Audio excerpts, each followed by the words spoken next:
truco o trato. Truco o trato. Se me mueve mucho este micrófono, a ver si ahí está mejor. Truco o trato. Y pues estamos en una época en la que las presiones en la sociedad misma en la que estamos viviendo es muy fuerte. Estamos viviendo, nuestros hijos, nosotros mismos estamos viviendo situaciones en las que, ya sea en la escuela, ya sea en el vecindario, ya sea donde quiera que estemos, hay mucha presión de grupo, de gente, en cuanto a cómo uno como persona tiene que comportarse. Uno tiene que seguir ciertos lineamientos que dicta la sociedad. Y precisamente vamos a comentar un poquito acerca de esto. Se me han acercado muchas personas, muchos de ustedes, a mí, para preguntarme acerca de esto que viene, esta cuestión, esta celebración de Halloween y todo esto que viene. Y me han preguntado unos acerca de sus hijos, otros me han preguntado que si es bueno, que si es malo, que si puede ser opcional, que si podemos de repente podemos ir a alguna fiestecita, alguna de estas cosas. Entonces me gustaría que este día conversáramos un poquito acerca de esto. Y yo le quise poner por título truco o trato, porque es la frasecita que se usa, ¿verdad? ¿Cuál es la frase en inglés? Entonces es la frasecita, ¿verdad? que usamos. Entonces en español se traduciría como truco o trato. ¿Qué te parece si oramos? Padre bueno, en esta hora te damos gracias, Señor, gracias por tu amor, gracias por tu bendición, gracias porque estamos esta mañana aquí reunidos, estamos, Señor, esperando en ti, estamos, Señor, pidiéndote que sea tu palabra la que nos hable, que no sea yo, Señor, como expositor de ella quien convenza, quien la dé, sino sea tu Espíritu Santo, Señor, el que penetre, el que redarguya, el que dé, Señor, lo que tú quieres que nosotros tengamos, que nosotros podamos caminar, Señor, en la bendición que eres tú, que podamos caminar, Señor, sabiéndote un Dios vivo, sabiéndote un Dios poderoso, sabiéndote un Dios que no nos va a dejar en ningún momento. Gracias, Señor, en el nombre de Jesús, amén. Truco o trato, quizás tú la has escuchado esta frase, ¿verdad? Es una tradición que se va arraigando, que no es una tradición nuestra. La mayoría, digo, casi todos los que estamos aquí tenemos un trasfondo hispano, y en nuestra tradición hispana no es tan, bueno, nuestros padres yo creo que no celebraron el Halloween, ¿verdad? Pero tuvieron otras celebraciones como el Día de Muertos. Yo me recuerdo cuando niño, ¿verdad? Yo iba a la casa de mis tías o en mi misma casa, me levantaba muy temprano el 1 de noviembre o el 2 de noviembre a comerme todas las frutas, ¿verdad? Y luego mi mamá y mi tía creían que el difunto había venido a comérselas, pero éramos nosotros los que nos comíamos aquellas cañas, ¿qué más ponían? Tejocotes, ¿qué? Pan, ponían el pan, el cuy.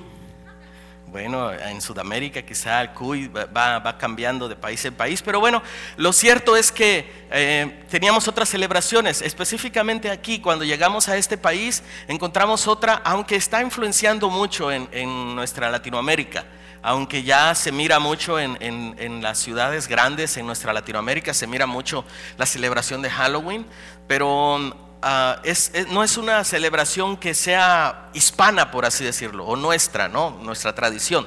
Es otra tradición que se ha ido mezclando. Sin embargo, no solamente en lo que es cultural de nuestros pueblos, sino también se está mezclando dentro del reino de Dios, dentro de lo que es la familia de Dios. Y yo quiero que veamos algunos puntos. Yo no quiero de ninguna manera confrontarte a decirte eso está mal, o esto es del diablo, o esto es. Le pregunto a algunos niños ¿qué es Halloween? Y me dicen, pues es el cumpleaños del diablo, me dicen, ¿no? Entonces no pretendo como llegar a asustar. Tú sabes que no soy una persona así. Yo quiero que veamos a la luz de la palabra y dejarlo allí, y que sea el Espíritu Santo el que hable a tu corazón, el que, si de alguna manera tú estás convencido ya, sea un refuerzo para ti. Y si no estás como muy convencido, si de repente dices, bueno, puede que sea bueno, puede que sea malo, todo depende de la persona, cómo lo tomes. Puedo disfrazar a mi hija de princesita, o puedo disfrazarlo, y no va a pasar nada, ¿no? Entonces, que sea el Espíritu Santo el que hable a tu vida, el que nos ministre este día. Y entonces, por eso titulé esto truco o trato. Yo te haría la pregunta ahorita, truco o trato, ¿qué me responderías? ¿Quieres un truco o quieres un trato? Para trucos aquí está el ilusionista, ¿verdad? Puede hacernos un truco aquí. Pero bueno, truco o trato, ¿qué es lo que nosotros queremos? ¿Un truco o un trato? Y quiero poner mi primer punto. En mi primer punto yo quiero que vayamos al libro de Éxodo. El libro de Éxodo en la palabra de Dios, el Pentateuco. Los 5 primeros libros. Y en el libro de Éxodo, en el capítulo 10, hay una frase, una historia que nos dice un poquito acerca, que nos da una remembranza acerca de una cuestión que pasó, y es un paralelismo de alguna manera con la vida actual.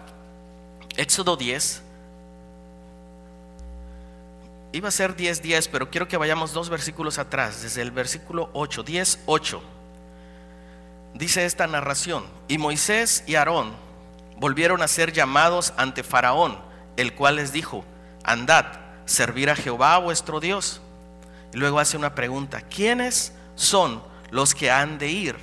9. Moisés respondió: hemos de ir con nuestros niños y con nuestros viejos, con nuestros hijos y nuestras hijas, con nuestras ovejas, con nuestras vacas hemos de ir, porque es nuestra fiesta solemne para Jehová. Y les dijo el Faraón: así sea Jehová con vosotros. ¿Cómo os voy a dejar ir a vosotros y a vuestros niños? Mirad cómo el mal está delante de vuestro rostro. Esta narración habla acerca de, en una ocasión, cuando Moisés está hablando con el Faraón acerca de dejar salir al pueblo de Israel a celebrar, a hacer una celebración a Dios. Le está invitando de parte de Dios a que deje ir al pueblo, que deje ir a toda la nación. Entonces dice que es llamado nuevamente Moisés y Aarón delante de Faraón, y Faraón quiere volver a escuchar sus peticiones, está negociando de alguna manera. Ya antes los había mandado a llamar y se había puesto terco que no los iba a dejar y todo, pero esta da una siguiente opción y dice: bueno, vengan otra vez. Y les vuelve a preguntar y les dice: a ver, explíquenme, ¿qué van a hacer? ¿A dónde van a ir? ¿Quiénes van a ir? Entonces Moisés, Aarón les dice: bueno, vamos a ir nosotros, van a ir nuestros niños, van a ir nuestros jóvenes, van a ir nuestras esposas, nuestros hijos, va a ir nuestro ganado, nuestras ovejas, vamos a llevar todo lo que tenemos y vamos a salir. Y entonces Faraón da una respuesta y dice: no, vayan ustedes, lleven a sus ovejas, lleven a sus esposas, lleven todo lo que quieran llevar. Dice: pero dejen a sus niños, déjenme a sus niños. Como un, ¿qué será? Como una unión entre que van a regresar, en que van a venir otra vez. ¿Por qué Faraón está pidiendo que se queden los niños? Faraón, sabes que hay una representación entre Faraón y el diablo actualmente. Si tú lo tomas así, muchos teólogos y gente que estudia esto hace una representación entre lo que es Faraón y lo que es el diablo, y dicen que es como una representación, una imagen, para reflejar. Así es de que el Faraón le dice: vayan ustedes, celebren a Dios, hagan fiesta, gócense, vivan la vida, todo lo que quieran hacer, pero déjenme a los niños. ¿Para qué quiere Faraón a los niños? Los quiere para educarlos, los quiere para guiarlos, los quiere para enseñarle, para adoctrinarlos, para darles un modo de vida. Porque Faraón sabía que la gente adulta, que la gente que ya había caminado, que ya tenía esa esperanza de liberación en su corazón, de alguna manera ya estaba inconforme en estar en Egipto. Te estoy hablando del mundo, te estoy hablando de lo que va corriendo en la vida. Sin embargo, el Faraón dice: déjame a tus niños, vete tú, haz todo lo que quieras, gózate en tu Dios, celebra a tu Dios, vive la vida con tu Dios como tú dices, pero déjame a tus niños. Yo los quiero educar, yo los quiero guiar, yo les quiero dar nuevos pensamientos, yo quiero formar de ellos una nueva generación, yo quiero levantarlos en mi ideología, no en la tuya, les está diciendo. Nosotros hacemos muchos sacrificios para ver a nuestros niños bien. Yo sé que de repente te toca una escuela donde te dicen, esa escuela es muy mala, y uno busca otra escuela, ¿verdad?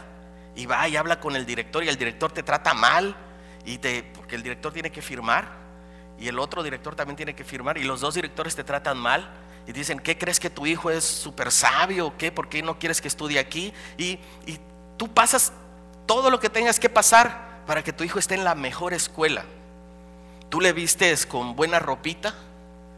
No importa si uno compra sus pantalones allí en una yarda o donde sea, y a tu niño pues le pones unos pantaloncitos bonitos, ¿verdad? Camisitas, tu niña unos vestiditos bonitos. Uno hace lo que sea por sus hijos, uno está preocupado por sus hijos, pero a veces no nos preocupamos por lo espiritual de nuestros niños, por nuestra familia. Te estoy hablando de tus sobrinos, te estoy hablando de tus nietos, te estoy hablando de niños que a lo mejor no conoces, que están en tu vecindario, pero van corriendo esta carrera de la vida también, y pueden ser unos hombres de bien o mujeres de bien, o pueden ser hombres de mal o mujeres de mal. Depende de quién los eduque, Faraón o Dios. Depende si quieres un truco del diablo o quieres un trato con Dios. Estamos allí en que estamos esperanzados en nuestros hijos, en que nuestros hijos reciban lo mejor, que la mejor educación, la mejor comida, el mejor trato. Si vamos a una iglesia, por ejemplo, queremos que nuestros niños estén bien atendidos. Si otro niño por ahí lo mordió, lo peñiscó, bueno, ya nos vamos mejor a otra iglesia, ¿verdad? Si algo pasó, mejor no, porque no atendieron bien a mi hijo, mira, le picó un mosquito y no quiero, ¿verdad? Entonces nos vamos a otra iglesia. Y está bien desde algún punto de vista, estamos cuidando a nuestros hijos, pero a veces no cuidamos quién está educando a nuestros hijos. Veía yo una foto que pusieron por ahí y está una mamá, una mamá osa con su osesno y lo tiene así abrazado y lo tiene ahí amamantando. Lo mismo hay un perro, una perrita que tiene a sus 5 cachorritos, ahí los está amamantando. Y luego otra, no me acuerdo, pero otro animalito que está con un gatito, creo, una gatita con sus gatitos ahí amamantándolos. Y el siguiente cuadro está los niños así sentados frente a una televisión grandota, ¿verdad? Y la televisión es la que los está amamantando, la que los está cuidando. Y así esa comparación entre los animalitos y nosotros a veces, ¿verdad? Cómo ellos están amamantando a sus hijos, cuidándolos, y nosotros a veces los ponemos ahí en la televisión para que no molesten y para que nos dejen hacer lo que tenemos que hacer. Pero bueno, ese es un punto aparte. ¿Quién está entonces educando a nuestros hijos? Nos preocupamos por ellos, este es mi punto, nos preocupamos por ellos, pero no nos preocupamos por lo espiritual. Hay cosas que están pasando en lo espiritual, de eso vamos a hablar en un momentito. Pedí que si los jóvenes quisieran venir aquí, porque quiero también hablar acerca de un mundo que hay, un mundo espiritual, un mundo material como este que vemos y un mundo espiritual. Éxodo 10 entonces nos hablaba acerca de esto. Hay alguien muy interesado y ese es Faraón. Faraón quiere educarlos, quiere adiestrarlos, quiere instruirlos y escucha, quiere destruirlos también. No solamente instruirlos, sino destruirlos. Cuando haya cumplido su propósito, entonces viene la destrucción. Y a veces nos preguntamos, ¿por qué Dios permite tanta maldad? ¿Por qué Dios permite que tantos jóvenes estén en pandillas, estén en la cárcel, estén haciendo daño? ¿Por qué Dios permite en México, en Sudamérica, en Centroamérica, todas esas pandillas, toda esa gente que está decapitando, toda esa gente que está matando? ¿Por qué Dios permite eso? Es que Dios no permite nada de eso. Es nuestra misma maldad. Es el mismo que hemos dejado nuestras generaciones ser educadas por Faraón. Y él los instruye y él los destruye. Nosotros estamos a tiempo. Nosotros estamos a tiempo. Truco o trato. En ocasiones, nosotros como padres somos los que hacemos tropezar a nuestros hijos. Me gustaría que busques en Mateo 18. Mateo 18 es una lectura bien profunda, bien profunda, que trae muchas verdades acerca de nuestros niños, acerca de nuestras familias. Y la has escuchado muchas veces, pero quiero que tú y yo hoy penetremos un poquito más en lo que dice Mateo 18. Mateo 18:6 específicamente. Dice: y cualquiera que haga tropezar, está hablando Jesús, a alguno de estos pequeños que creen en mí, mejor le fuera que se le colgase al cuello una piedra de molino de asno y que se le hundiese en lo profundo del mar. ¿De qué está hablando Jesús aquí? Te voy a contar el trasfondo. Ellos vienen caminando, viene Jesús caminando y vienen sus discípulos caminando, pero más atrás. Jesús viene adelante y los discípulos vienen discutiendo una situación, vienen diciendo quién es el mayor en el reino de los cielos, quién es el más grande, quién es el más importante. Y no lo dice ahí, pero de repente ellos decían, bueno, como tenemos ese perfil del pescador Pedro, ¿verdad? Fuerte, fornido y entusiasta. De repente Pedro quizá haya dicho, bueno, yo soy el líder aquí y yo voy a ser el mayor, yo voy a estar al lado de Jesús en el reino, yo esto. Y de repente Juan, a lo mejor dicen Juan el amado, ¿verdad? Decía, bueno, yo soy el más pasivo, a mí es a quien Jesús me ama más, yo soy su mejor amigo, yo creo que yo voy a ser el mayor. Y todo el mundo está discutiendo. Jesús les pregunta, ¿qué estaban ustedes discutiendo en el camino cuando ya llegan y están ahí reunidos? Y nadie le quiere decir, les da pena, les da vergüenza, no sé, nadie le quiere decir. Pero Jesús sabía todo. Dice entonces que Jesús, trayendo a un niño, lo pone enfrente. Marcos, que es la misma narración, dice que trae a un niño y lo sienta en sus piernas. Un niño pequeño, para que Jesús lo sentara en sus piernas tenía que tener 6 años, 7 años, 4 años.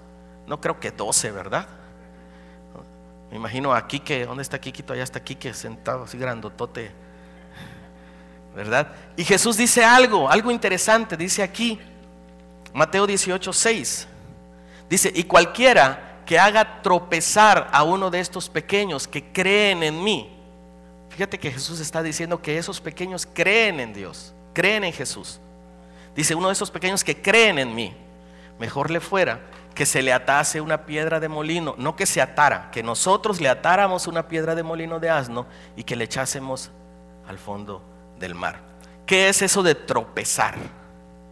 La palabra original de tropezar quiere decir jalar el gatillo de una trampa.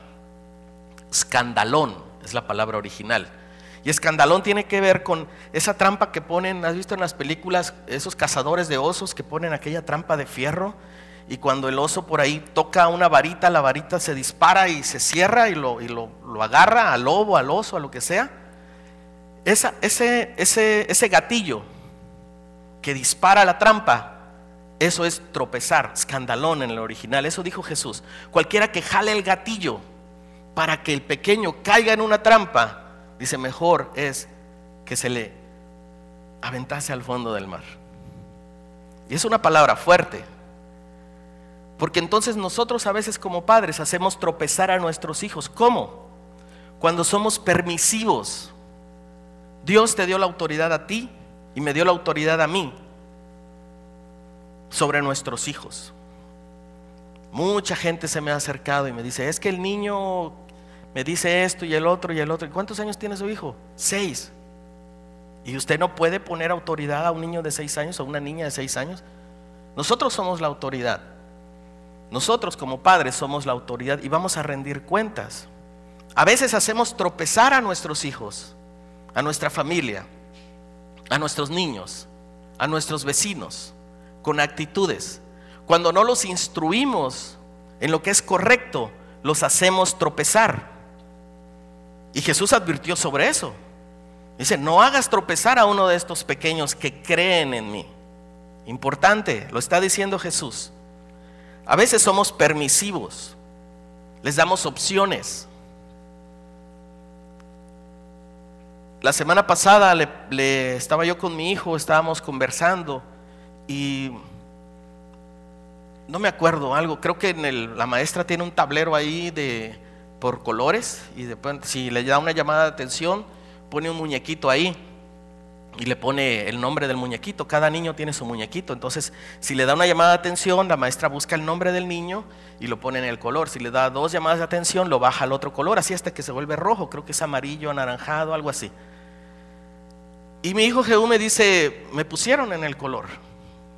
Entonces le dije, dime, ¿por qué te pusieron el color? Y no me quería decir. Y entonces yo le digo, mira, dime, yo soy tu amigo. Y me dice, no, tú eres mi papá. Y yo entendí que él conoce los límites.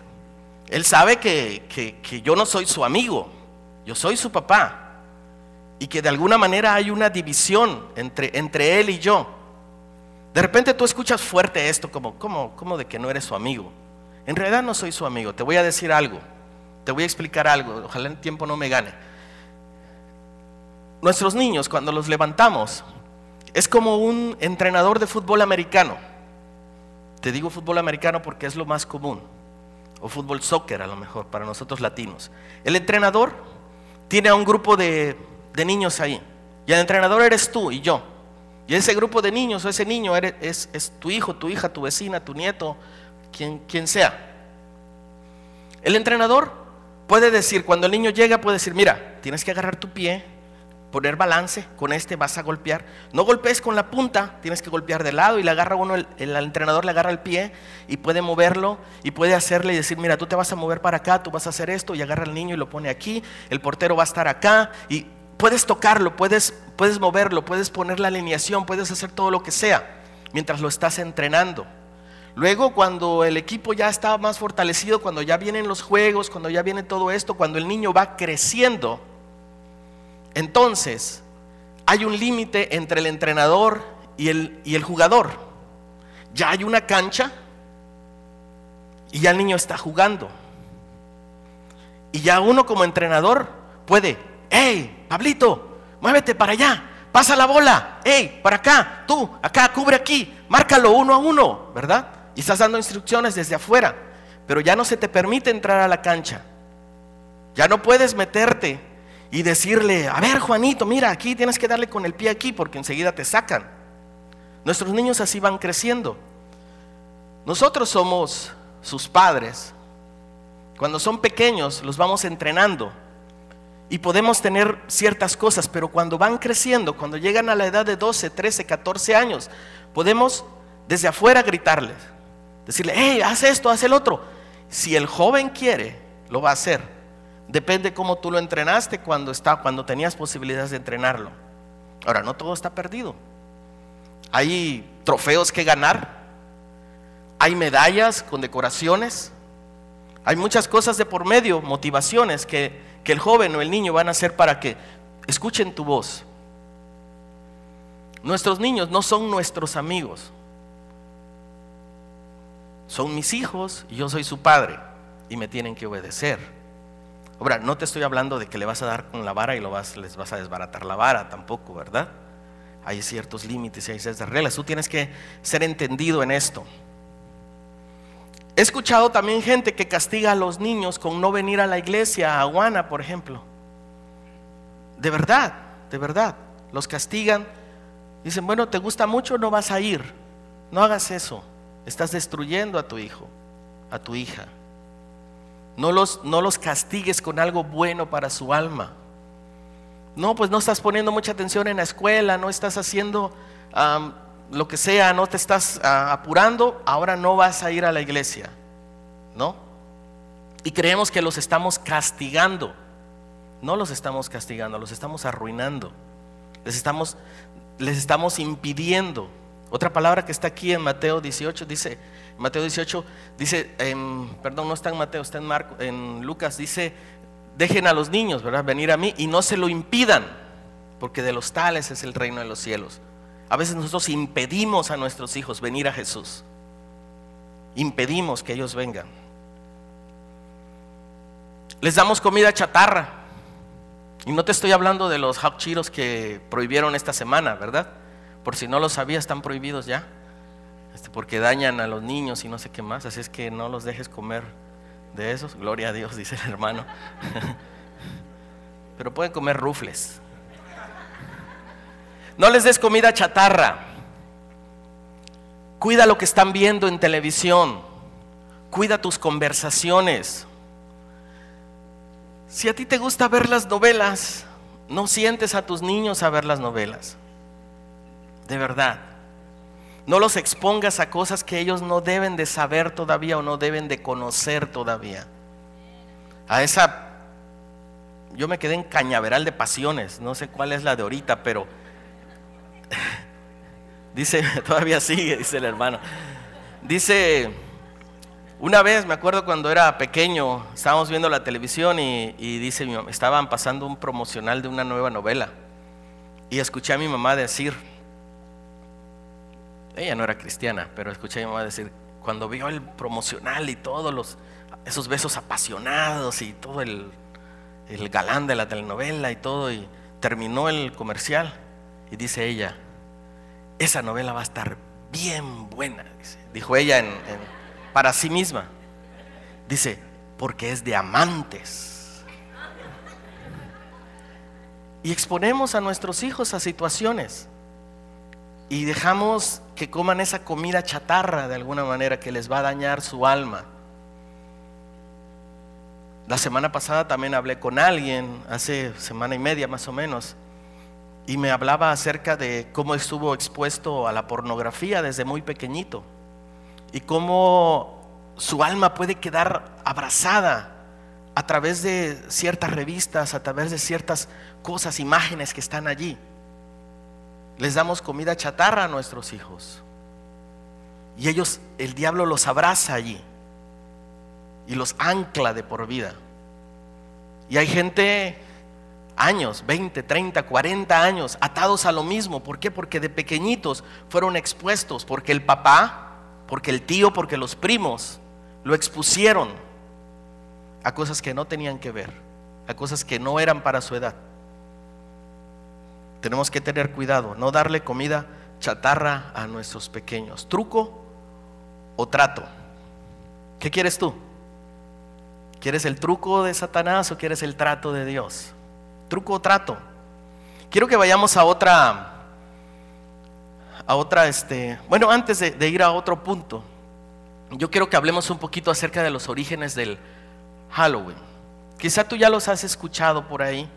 Hay un poquito de varias versiones. Ahí en tu boletín quise incluir un tríptico pequeño, condensado, para explicarte un poquito más. Tú en casa lo puedes leer. La copia, creo, de un lado y de otro no salió bien, se le fue una letra a cada lado. Si quieres una copia mejor hecha, no sé, al final en un papelito dame tu correo electrónico y yo te lo mando completo. De todas maneras puedes aprovechar mucho de lo que está ahí. De repente la copia no salió muy bien, es un papelito blanco que está dentro de pero no quiero cansarte mucho con esta cuestión. La celebración de Halloween es una celebración principalmente irlandesa, europea, y tiene que ver con los druidas, tiene que ver con sacerdotes celtas que empezaron a propagar su creencia, y dentro de esta creencia ellos hacían un sinnúmero de ritos, los cuales han llegado hasta nosotros.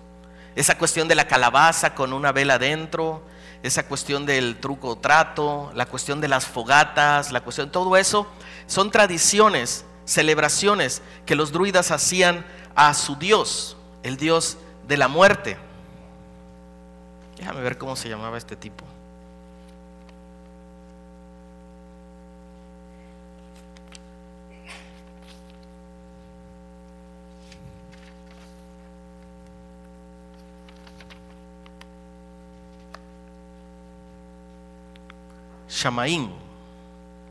Shamaín era el dios de la muerte, y ellos pensaban que en esta fecha, el 31 de octubre por la noche, era el día en que la línea entre lo humano y lo espiritual quedaba más delgada, y en ese momento del inframundo podían cruzar al mundo natural, al que estamos viviendo nosotros, y entonces iban de casa en casa repitiendo esta palabra, truco o trato. Si hacías trato con ellos, tú tenías que dar una ofrenda. La ofrenda consistía en diferentes cosas. Podía ser frutas, podían ser cereales, o hasta podía ser uno de tus hijos o una joven virgen. Los sacerdotes, los druidas eran los que eran encargados de ir a recoger esta ofrenda.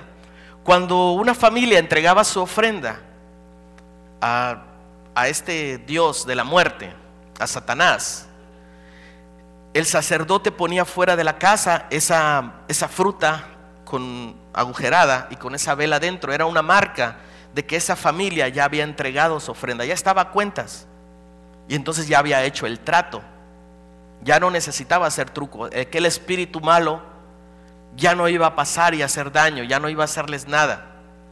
De esta forma esto se fue fusionando, fue caminando en el tiempo y ha llegado hasta nuestras fechas. Quizá todavía no te convenza la cuestión. No he hablado todavía a profundidad acerca de la diferencia que hay entre el mundo natural y el mundo espiritual. Pero yo quiero que vayas poniendo atención en todo esto. Tampoco me quiero meter tanto en esta cuestión de los orígenes y eso. Ahí está en tu papelito, lo puedes un poquito leer. Puedes entrar a internet e investigar, puedes checar por ti mismo. Yo quiero... Oh, aquí está Adrián. Adrián, ¿puedes venir, por favor? ¿Sí me abren este micrófono, hermano? Gracias. Tengo a Adrián aquí. Ven, Adrián. Adrián es mi amigo. Y Adrián tiene como un año que está viniendo nuevamente con nosotros. Ven, Adrián. Medio penoso. Bueno, Adrián es mi amigo. Y Adrián, yo le pedí la semana pasada, le dije: Adrián, ¿te gustaría venir a conversar un poquito con los hermanos el próximo domingo? Me dijo sí. Estaba más animado el domingo anterior y hoy anda como medio desanimado. Toma. Adrián, mientras estábamos conversando hace un mes, te estábamos diciendo acerca, estaba yo conversando con los niños en alabanza y les estaba diciendo pues que este mes íbamos a estar hablando acerca de la celebración de Halloween y todo eso. Le pedí a ver si nos podía hablar en español un poquito. Va a ser difícil para Adrián, pero él va a poder. ¿Qué es Halloween, Adrián? No he platicado con él, no lo he instruido, no le he dicho tienes que decir esto, tienes que decir el otro. Pero ¿qué es Halloween, Adrián? Es el cumpleaños del diablo. Es el cumpleaños del diablo, dice Adrián. Bueno, tienes que tener tu micrófono aquí cerquita para que... Ok, Adrián, en la escuela te dicen tus compañeros que tienes que disfrazarte, tú querías disfrazarte. Pues sí. Tú querías disfrazarte. ¿Quieres disfrazarte todavía? Pues ahorita no. Ahorita no. Bueno, ¿qué te dicen tus compañeros en la escuela acerca de lo que es el Halloween, de disfrazarse, de pedir dulces, que school está bonito o qué te dicen? Nomás es bueno para agarrar dulces. Es bueno para agarrar dulces, para divertirte. ¿Es divertido o no es divertido? Pues no. ¿Qué dicen los niños? ¿Es divertido o no es divertido? Sí. Sí. Bueno, ¿por qué no quieres disfrazarte ahora? Porque alguien me dijo que el diablo es el dueño de los costumes. Nomás eso. ¿Y tú no quieres disfrazarte por eso? Okay. ¿Crees que si te disfrazas te va a pasar algo? Pues no. ¿No? ¿Y si no te disfrazas, crees que te va a pasar algo, que sea bueno, que sea malo? Pues algo bueno. Algo bueno. Bueno, solamente quería conversar eso chiquitito contigo. Yo sé que de repente estás así como nervioso porque todos nos están viendo. Pero bueno, quiero decirles, Adrián más o menos tiene un año, ¿verdad? Que están llegando a la iglesia. A lo mejor muchos hermanos no lo conocen, no lo han visto por ahí.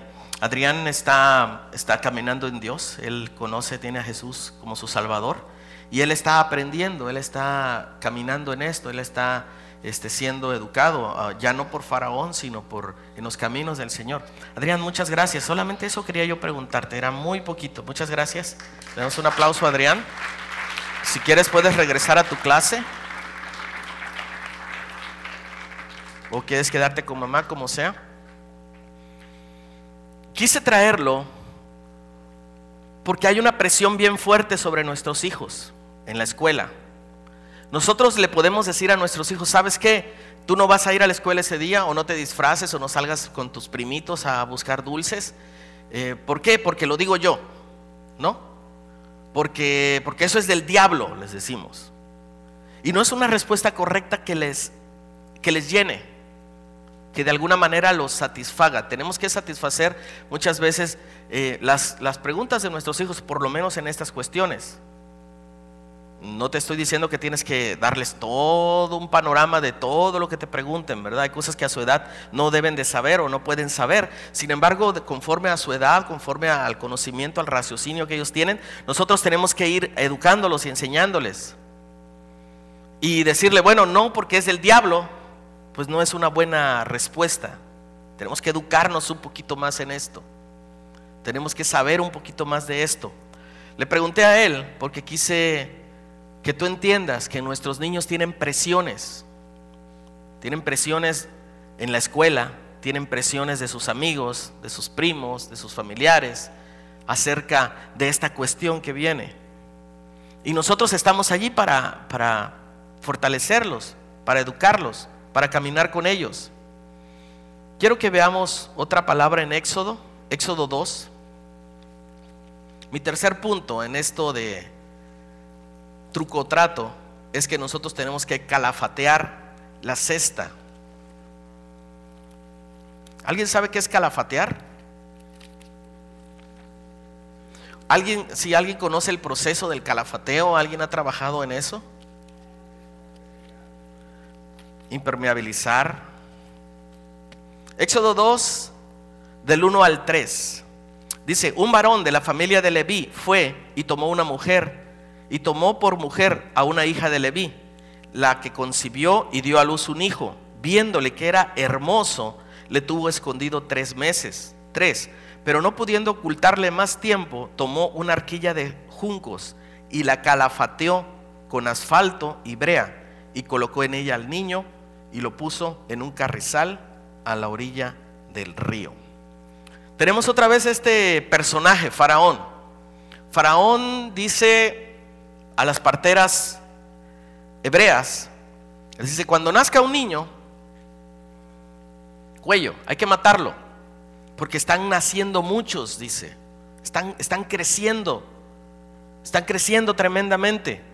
Entonces Faraón, que quiere destruir, dice: cuando nazca un niño hay que matarlo.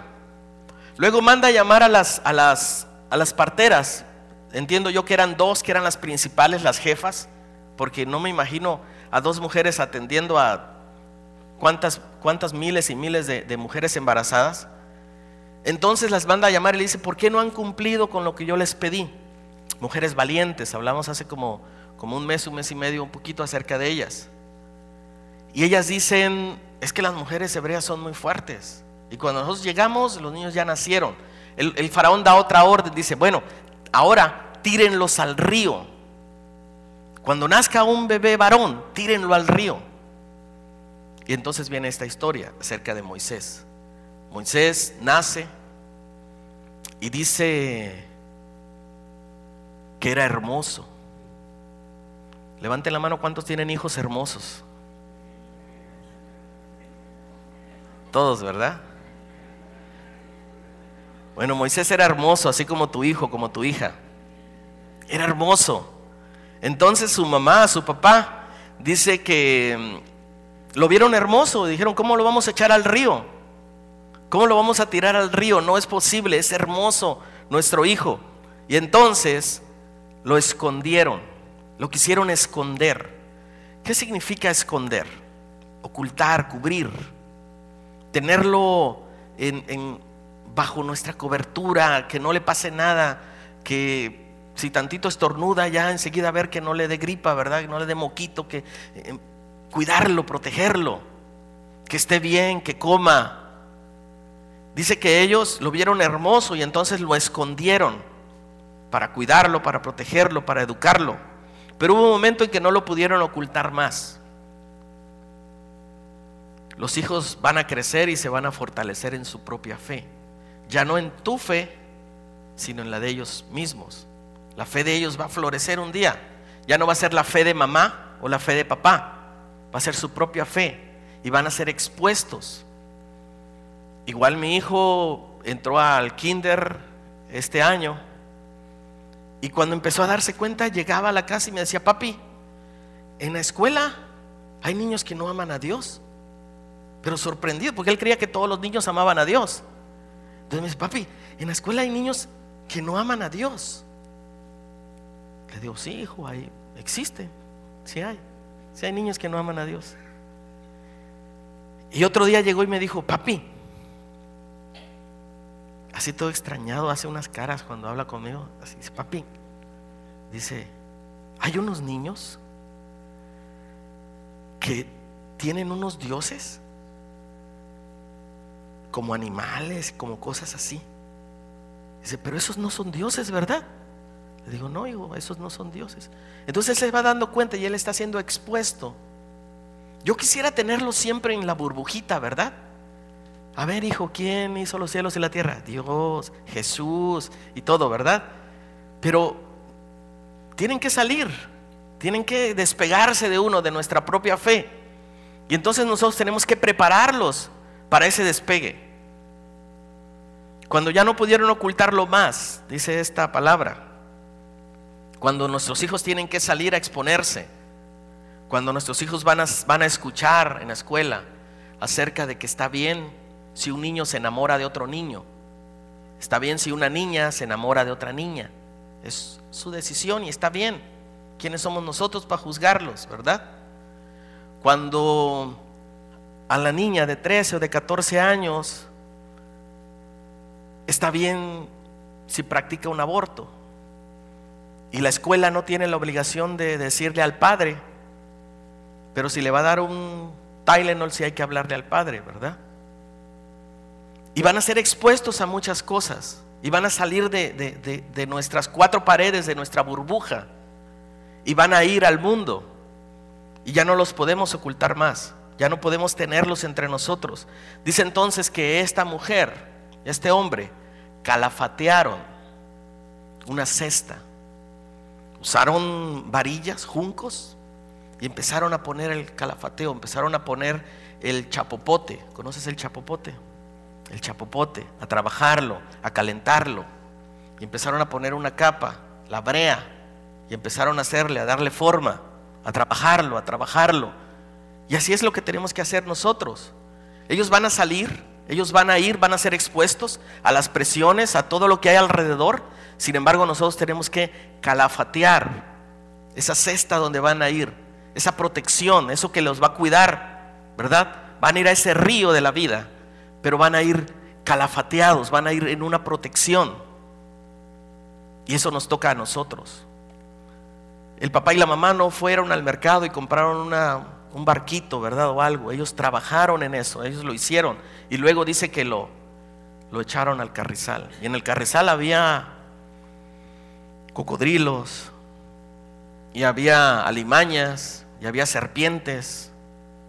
Sin embargo, los padres confiaron en Dios y lo soltaron, aunque su hijo era hermoso, aunque no querían soltarlo a la vida, pero lo tuvieron que hacer.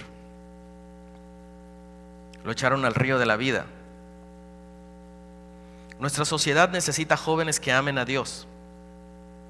Para lograr eso, tenemos que amar nosotros a Dios.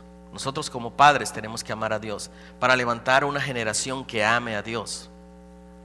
Una queja bien grande de los pastores de jóvenes es de que sus jóvenes cuando llegan, cuando van al college o cuando se van a la universidad, se olvidan de Dios y ya no quieren decir nada de Dios, ni quieren saber nada de Dios, y ya no quieren regresar a la iglesia, ya no quieren hacer nada que tenga que ver con Dios.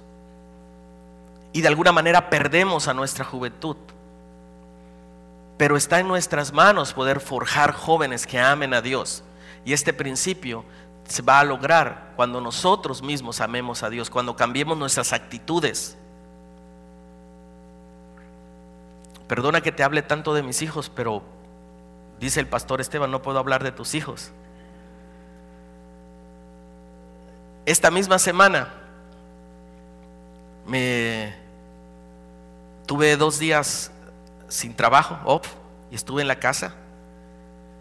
Y cuando se levantaron mis hijos, se fueron a mi recámara, a la recámara de nosotros.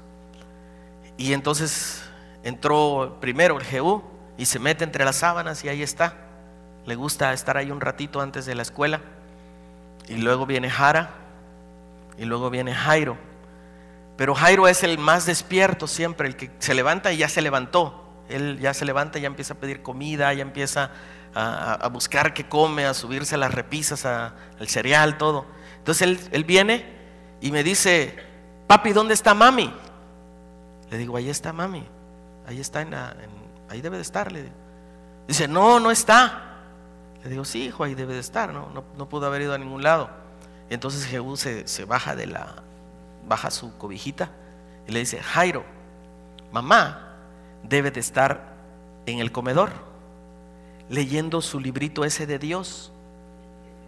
Dice: porque siempre, desde que ella trabajaba allá en Mothers, cuando ella trabajaba, cuando salía a trabajar, y eso tiene 2 años, dice: desde que ella trabajaba, siempre está allí leyendo su librito de Dios, así es que búscala allá, le dice. Y Jairo se fue a buscarla. Quiero decirte con esto que ellos observan, ellos están viendo qué estamos haciendo. Están pequeños, pero están observando qué nosotros hablamos, qué nosotros decimos, y eso lo están guardando. Y parece que no. Y a mí me sorprendió mucho cuando yo escuché esa conversación entre ellos dos, porque para mí que como si nada, pero él se está dando cuenta y él sabe dónde estaba su mamá. Nuestros niños nos están mirando, qué es lo que estamos haciendo, cuáles son nuestra rutina diaria. Es importante que nosotros nos forjemos primero nosotros en amar a Dios, para que nuestros jóvenes puedan amar a Dios también. Importante el ejemplo. Cuarta, verdad o fantasía en esta cuestión del truco o trato. Quiero tomar este tiempito que resta para explicarte un poquito acerca de lo natural y lo sobrenatural. Cuando nosotros nos vestimos, cuando nosotros nos maquillamos para ir a la celebración de Halloween, estamos celebrando muerte y no estamos celebrando vida. Efesios 6 dice: tenemos que vestirnos, dice, pero de la armadura de Dios. Tenemos que estar vestidos, pero de la armadura de Dios. No disfrazados, vestidos. Una cosa es disfrazarse para salir a hacer lo que queramos hacer. Estaba yo leyendo mientras estudiaba y mucha gente dice: es que ese día, dice, mucha gente que nunca ha hecho, mucha gente muy seria, mucha gente muy formal, ese día disfrazados pueden hacer lo que sea. Ese es el día en el que pueden gritar, pueden correr, pueden hacer lo que quieran, porque están disfrazados. Es como un desfogue que tienen. Pero no se trata de disfrazarse nada más, sino de vestirse, como dice Efesios 6, de toda la armadura de Dios. Hay una película un poquito antigua que se llama El Señor de las Moscas. Si no la has visto, te la recomiendo. De repente te va a empezar a aburrir un poquito porque es vieja. Pero El Señor de las Moscas es un grupo de niños que naufraga y llegan a una isla. Y en esa isla está deshabitada. Te estoy hablando de niños desde el más pequeño de 3 años hasta el más grandecito de 10, 11 años. Y entonces empieza a narrar esa película o el libro. Yo leí el libro. El libro empieza a narrar acerca de cómo ellos se van organizando. Cómo entonces empiezan a decir: ok, yo voy a ser aquí el jefe, vamos a poner un caracol, una caracola. Dice: y esta caracola se la vamos a dar a él. Cuando convoquemos a una sesión, va a sonar la caracola y todos tienen que venir a la sesión. Vamos a hacer esto, ustedes se van a encargar de la comida, ustedes se van a encargar de recolectar frutos. Y hacen una sociedad entre ellos. Pero de repente hay alguien que no está de acuerdo. Hay alguien que no quiere seguir las reglas y empieza a decirle a los demás: miren, vamos a hacer esto, vamos a hacer el otro. Y empieza a ganar adeptos. Y empiezan a rebelarse. Y eran los cazadores, los que iban a buscar carne para comer, los que querían cazar jabalís. Y entonces cuando ya están allí, los cazadores que se rebelaron empiezan a hacer algo. Empiezan a maquillarse la cara, a ponerse máscaras, a ponerse pintura para no ser reconocidos. Y entonces empiezan a hacer todos los desmanes que quieren hacer porque su cara no está reconocida. Y a veces eso pasa también en esta cuestión del disfraz y todo esto. Ese es el sentimiento que quizá podemos tener. Sin embargo, Dios nos dice: vístanse, No disfrácense, vístanse de toda, dice, de toda la armadura de Dios. Yo he escuchado mucho esa pregunta. Dicen, hermano, ¿qué tiene de malo el Halloween? Así, Halloween. ¿Sí? ¿Qué tiene de malo el Halloween? ¿Qué tiene de malo que los niños se disfracen un día al año? Además, si no lo hacen en la escuela me lo van a rechazar. Si no lo hacen, el niño se va a sentir y se va a traumar. De verdad. Puedo coincidir un poquito en lo que en eso. Puedo darte un poquito la razón en esa cuestión de que en la escuela de repente lo van a rechazar un poquito, porque no. Te quiero recordar, los primeros mártires dieron su vida porque ellos no celebraban lo que celebraba el Imperio Romano, y se tuvieron que ir a vivir a las cuevas debajo de la ciudad, a los drenajes, a las catacumbas, porque ellos no participaban.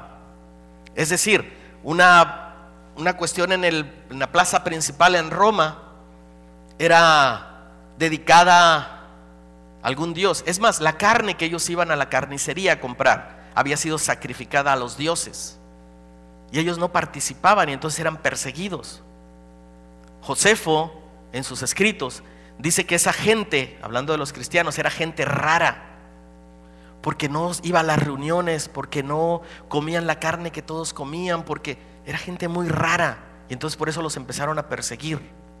Daban su vida completamente, dejaban los lujos, dejaban sus casas y se iban a vivir a los drenajes, se iban a vivir a las catacumbas, allá abajo, y ahí morían. Y a los que lograban agarrar, los llevaban al circo romano para ser devorado por los leones. No me digas que a tu hijo te lo van a rechazar porque no es igual a los demás.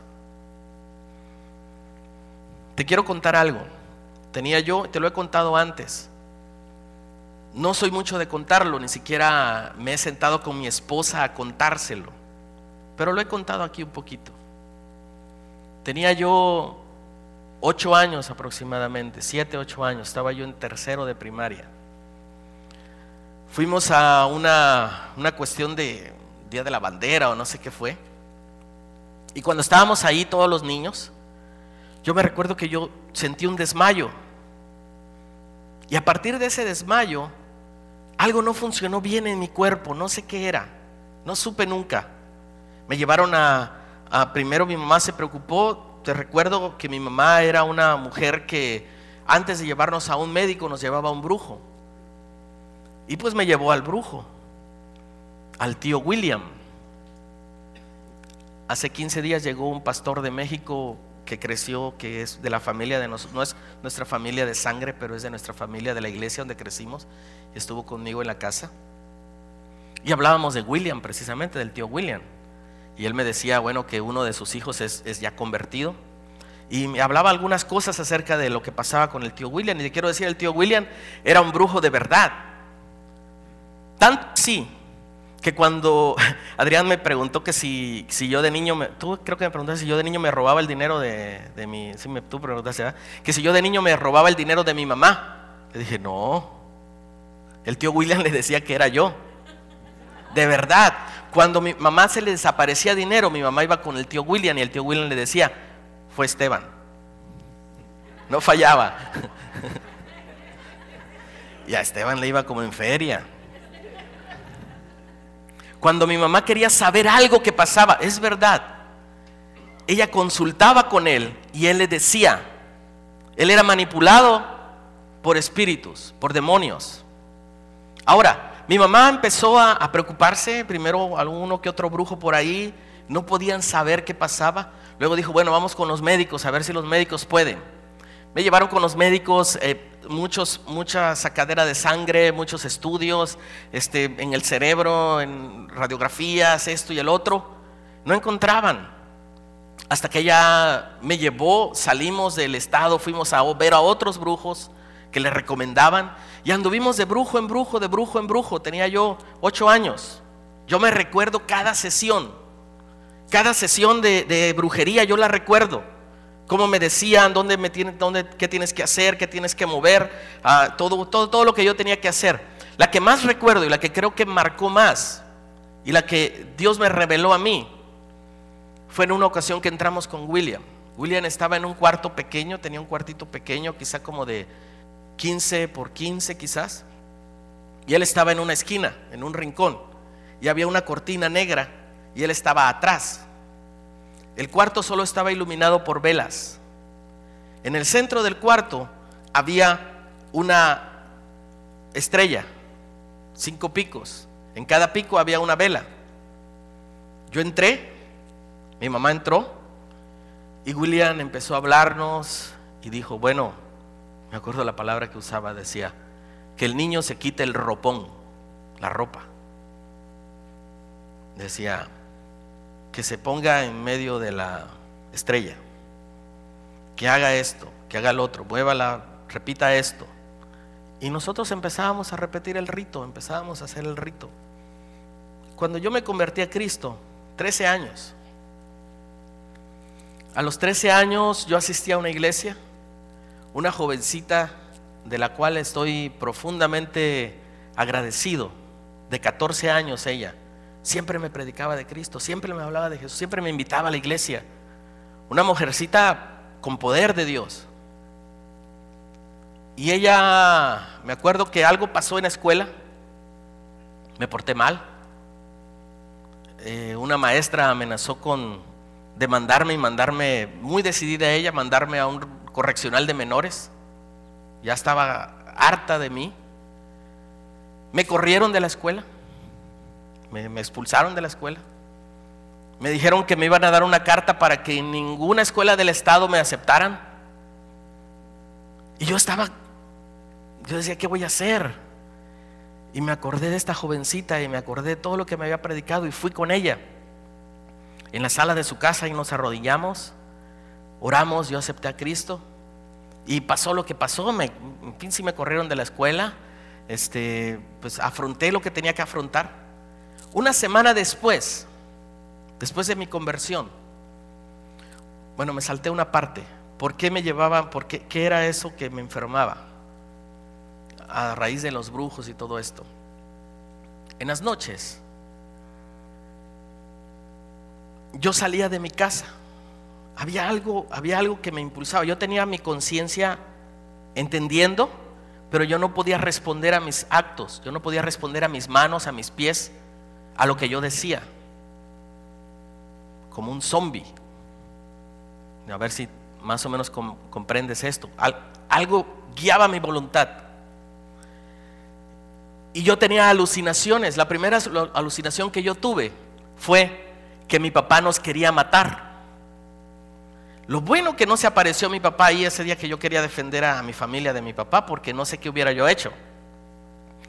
Pero yo huí de la casa. Yo vagaba por la ciudad. 8 años. Yo vagaba por la ciudad. Yo dormía en cualquier lugar donde pudiera yo dormir. Y al amanecer las cosas se aclaraban para mí. Yo decía, no, mi papá no me quiere matar. No es cierto. Y regresaba yo a mi casa y todo el mundo buscándome, como si un demonio me tomara y me llevara. Y por las noches se repetían, no la misma alucinación, sino diferentes cosas. Mi mamá estaba desesperada.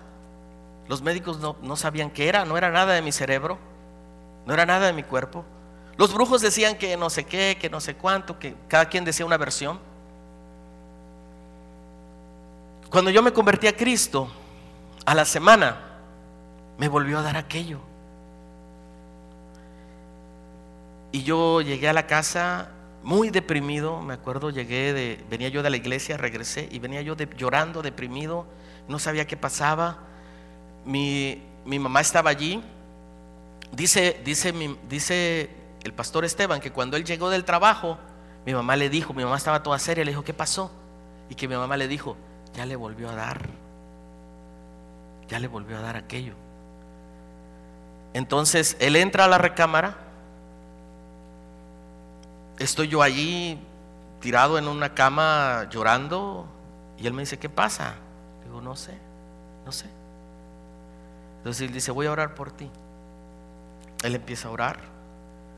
Cuando él pone sus manos sobre mí, cuando el pastor Esteban pone sus manos sobre mí, yo empiezo a dar alaridos, gritos. alaridos. Te va a sorprender lo que te voy a decir, porque no es natural. Y empecé a elevarme, levitar. Y entonces el pastor Esteban dijo: ay, espérate, aquí pasa algo. Y me dice: espérame tantito. Y se fue, se echó a correr, no es cierto.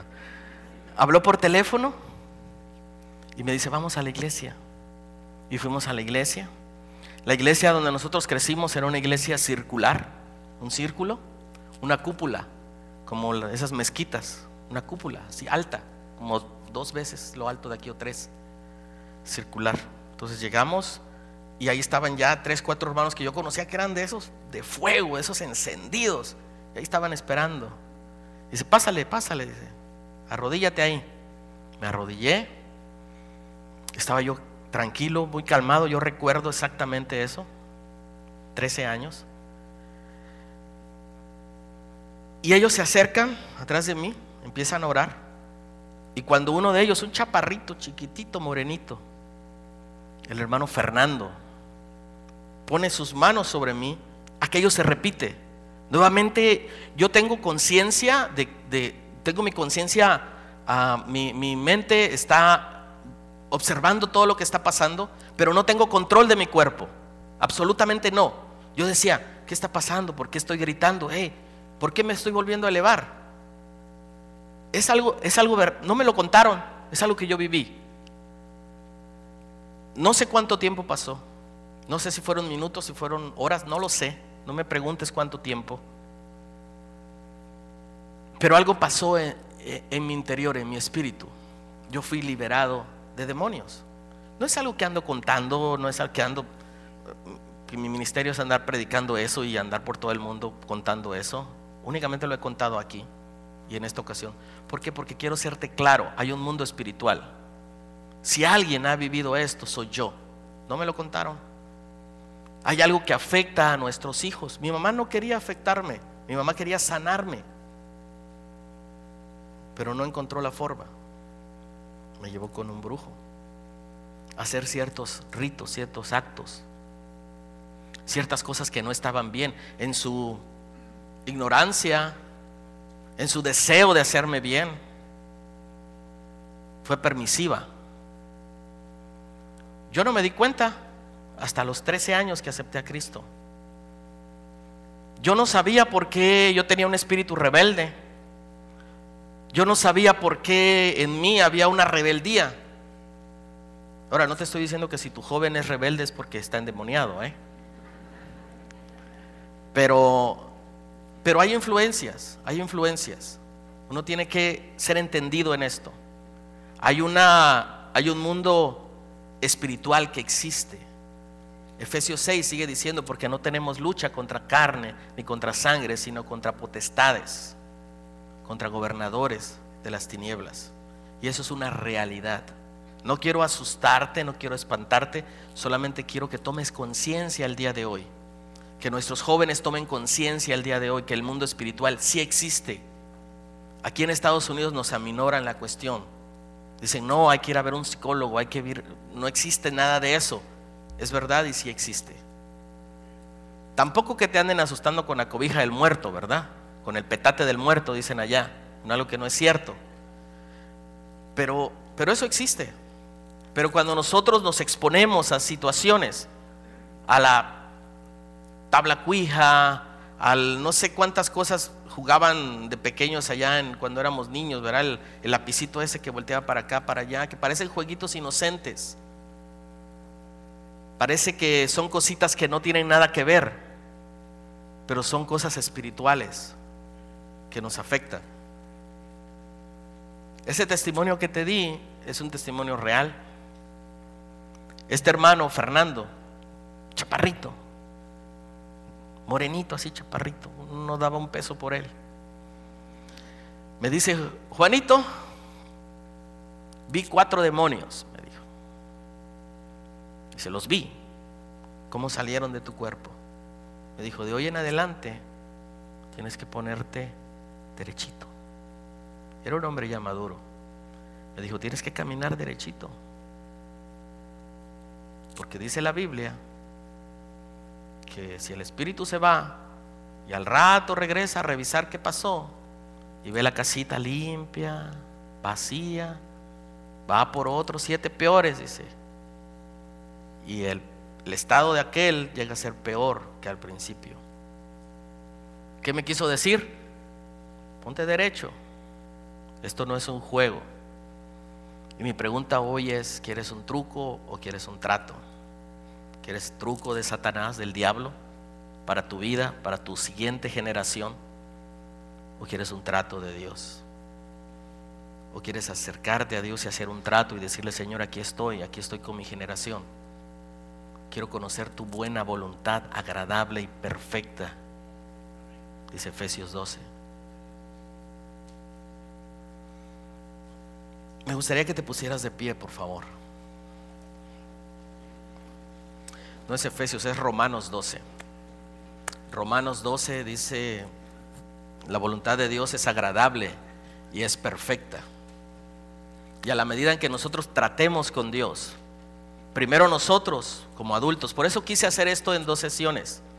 Quise poder conversar contigo como padre, como primo, como tío, como abuelito, como abuelita, acerca de tus generaciones, acerca de tus hijos, acerca de tus nietos, tus sobrinos, los niños que viven alrededor de ti.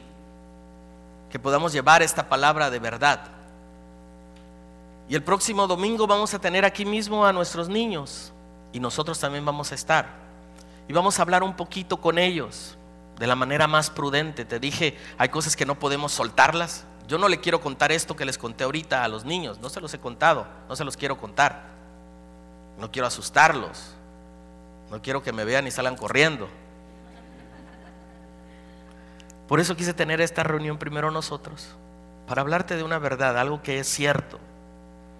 Próximo domingo vamos a estar aquí con nuestros niños. Si tienes vecinos, si tienes niños que quieres invitarlos, invítalos. No va a ser una fiesta, no creas que les vamos a dar dulces. Vamos a tener una reunión en la que vamos a cantar al nivel de ellos, vamos a predicar al nivel de ellos, vamos a hacer algunas actividades para decirles a ellos y prevenirles acerca de esta celebración que es de muerte y no es de vida. Me gustaría que cierres tus ojos, por favor, y que ahí donde estás, si tú has practicado hechicería, si has practicado brujería, tú puedas decirle a Dios: perdóname. Si has expuesto a tus hijos, a tus hijas, a la gente que está alrededor de ti, si has recomendado horóscopos, si has recomendado cosas que parecen tonterías y que dices: no, al fin y al cabo no es cierto. Yo te quiero decir: sí es cierto, el mundo del mal existe.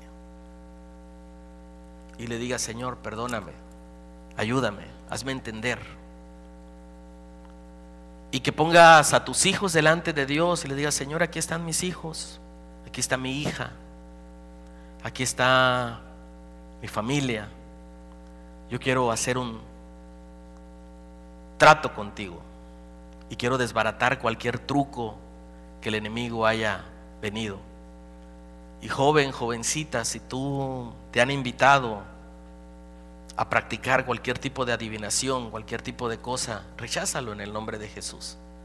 No te va a hacer bien, no te va a llevar a nada bueno. Satanás vino para destruir, para matar, y nosotros vamos a celebrar vida nada más. Padre bueno, en esta hora te damos gracias. Gracias, Señor, porque hemos expuesto tu palabra, Padre. Tu palabra está llena de verdad. Tu palabra está llena, Señor, de ejemplos en los cuales tú nos pides santidad, en los cuales tú nos pides que nos alejemos, Señor, del mal. Tu palabra está llena, Señor, de textos bíblicos en los cuales nos dices que no necesitamos conformarnos a este mundo. Tu palabra dice que examinemos todo, que retengamos lo bueno y que nos abstengamos de toda especie de mal. Hoy lo hemos entendido y aprendido. Ayúdanos a conservarlo en nuestro corazón. No permitas que vengan dudas del enemigo, no permitas que venga nada, Señor, que quiera tirar, Señor, lo que tú estás logrando en nosotros como familia. Yo bendigo, Señor, al taller del alfarero, bendigo este lugar, bendigo las familias que estamos aquí representados y declaramos, Señor, que nosotros y nuestra casa servimos a Dios. Padre, rechazamos cualquier brujería, rechazamos cualquier hechicería, rechazamos, Señor, cualquier cosa del mal que venga, y en el nombre de Jesús ponemos la autoridad de Cristo en este lugar, y en el nombre de Jesús ministro vida, Señor, sobre estas familias. Ministro salud, Señor, sobre estas familias, y declaro que toda hechicería, que toda brujería, que toda cosa que venga aún más allá en nuestras generaciones, desde nuestros abuelos, es roto en el nombre de Jesús. Trabaja, Señor, en tu Espíritu Santo con cada uno de nosotros. Ministranos, Señor. Haznos llegar, Señor, a un entendimiento pleno, Señor, de lo que tú quieres. Padre, que no entreguemos nuestros hijos a Faraón para que los eduque. Que no entreguemos, Señor, a nuestra siguiente generación que sea instruida por el demonio. Queremos vivir en ti, ir a celebrar vida contigo. Ayúdanos, Padre, a ser, Señor, padres de una sola pieza, Señor, que podamos guiar a nuestros hijos, a no ser permisivos, a no darles comida chatarra, Señor, del televisor, de la radio, de conversaciones que no son para su edad. Ayúdanos, Señor, a caminar y a levantar, Señor, a nuestra generación en bendición. Yo bendigo a los jóvenes que están aquí en este momento, Padre. En el nombre de Jesús yo desato una unción, Señor, tuya sobre ellos, fresca, Señor, que son jóvenes, Señor, de calidad, que son jóvenes, Señor, que llevan tu palabra, que son jóvenes que viven, Señor, en una unción tuya, y que no hay nada que venga a derribarlos, Señor. Fortalece la fe de ellos. Renuévalos, Señor. Renuévalos, Padre, a este nuevo caminar. Gracias, Señor. Levantamos nuestras manos, enseñándote, Señor, Santísimo, milagroso Salvador. No hay nadie como no hay nadie como tú, Altísimo. Vamos, dile: Altísimo, milagroso Salvador. Llena mi hogar de ti, llena mi casa de ti. Levanta, Señor, mis generaciones en bendición. Nadie como tú. Gloria y la honra. Levantamos nuestras manos, enseñándote, Señor, mereces la gloria y la honra. Levantamos nuestras manos, exaltándote, Señor, Altísimo, glorioso Salvador. No hay nadie como tú, no hay nadie como tú, Altísimo, milagroso Salvador. No hay nadie como tú, no hay nadie como tú. Gracias, Padre. No hay nadie como tú, Señor. No hay nadie como tú, Padre. Bendícenos ahora que salimos, Padre. Salimos en tu bendición. Llévanos, Señor, con bien. Permite que esta palabra pueda florecer, Señor, y traer vida. Permite que esta palabra vaya más allá, Señor, de estas cuatro paredes, y que bendiga a muchos. Gracias, Señor. En el nombre de Cristo Jesús. Amén.